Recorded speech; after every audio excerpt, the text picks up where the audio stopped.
મનપા સંચાલિત સ્વીમેર હોસ્પિટલ હવે paperless work અપનાવશે, જેને લઈ સંપૂર્ણપણે કોમ્પ્યુટરાઇઝ કામગીરી માટેની તૈયારીઓ પૂર્ણતાને આડે છે।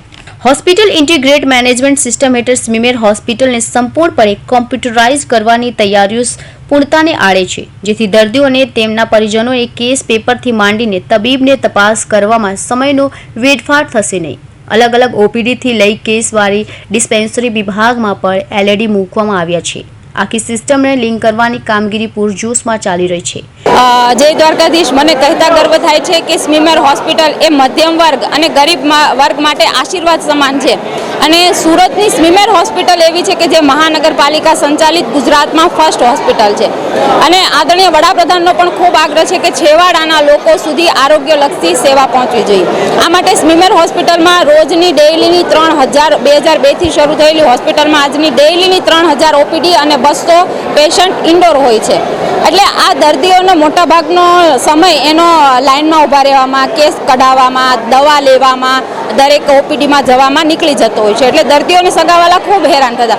એટલે આનો શું ઉપાય કરી શકાય? આના માટે અમારા પદાધિકારીઓ, મેયર, સ્ટેન્ડિંગ ચેરમેન સાથે અને અમારા પ્રદેશ અધ્યક્ષ સાથે ચર્ચા કરીને કે ભાઈ આમાં નવું શું કરી શકાય, તો એના માટે ટૂંક સમયમાં મને ગર્વ થાય છે કે એક નવી સિસ્ટમ આવી રહી છે। આ સિસ્ટમનું નામ છે હોસ્પિટલ ઇન્ફોર્મેશન મેનેજમેન્ટ સિસ્ટમ, એટલે કે SIMS સિસ્ટમ। આ સિસ્ટમ અમલી થતાં સમગ્ર જે કામગીરી છે એ કોમ્પ્યુટરાઇઝ થશે અને પેપરલેસ થશે। સંપૂર્ણ ડેટા કોમ્પ્યુટરાઇઝ થવાથી દર્દીઓને જે મોટી મોટી લાઇનોમાં ઊભું રહેવું પડતું હતું એમાંથી એને રાહત મળશે, જે કલાકો સુધી ઓપીડીની બહાર બેસી રહેવું પડતું હતું એમાંથી એને રાહત થશે અને અંતે દર્દી અને દર્દીના સગાને આને લાભ થતાં ઝડપથી એ સાજો થાય અને એના ઘરે પહોંચે। અંતે અમારો ઉદ્દેશ્ય તો એ જ છે કે એનો સમય બચે અને એની સારવાર સારી મળે। આ માટેની આ સિસ્ટમ ટૂંક સમયમાં અમલીકરણ થશે અને એનો ફાયદો છેવાડાના દર્દીઓને ખૂબ સારી રીતે થવાનો છે। જી જી, આ સિસ્ટમ એવી છે કે જ્યારે દર્દી એન્ટર થાય છે તો એન્ટર ગેટ ઉપર જ ટોકનના 2 મશીનો છે, ટોકન મશીન, ત્યાંથી અમારા માણસ પણ ઊભેલા હશે કારણ કે નવી સિસ્ટમ છે એટલે દર્દીઓને સમજતા વાર લાગશે। પણ 4G, 5G અને 6Gનો જમાનો છે તો સિસ્ટમ સાથે અપગ્રેડ થવું પણ ખૂબ જરૂરી છે। એટલે દર્દીને સમજવામાં આવશે, ત્યાંથી ટોકન લીધું બાદ એ કેસ બારી પર જશે, ત્યાંથી એને હેલ્થ કાર્ડ મળશે અને એ હેલ્થ કાર્ડના આધારે ઓપીડીના ડૉક્ટર પાસે જશે। એ ડૉક્ટર પાસે ગયા બાદ એની પાસે પણ એક કોમ્પ્યુટર હશે જે ડૉક્ટર પોતે અથવા રેસિડન્ટ ડૉક્ટર પાસે એમાં એની એન્ટ્રી કરશે કે દર્દીને શું પ્રોબ્લેમ છે, કઈ દવા લેવાની છે।